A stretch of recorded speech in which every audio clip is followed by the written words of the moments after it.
Everyone, welcome back to my get ready with me video. তো আজকে আমি পরছি এই blue bodycon dress. Oh my god, it's looking so so so hot, right?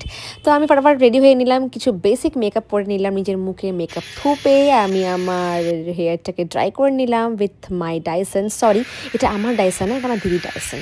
তো যাই হোক, তো ফটাফট আমি রেডি হয়ে হিরোইনি সেজে নিয়েছি। কেন কি আমি যাচ্ছি হচ্ছে আজকে নগর ক্যাসেলে, অ্যান্ড ওখানে গিয়ে আমি করব হচ্ছে, আমি আর আমার দিদি ये इश्क हाय बैठे बिठाई। It was too fun guys, it was too fun. খুবই শিগগিরই দেখতে পারবে তোমরা রিলসটা।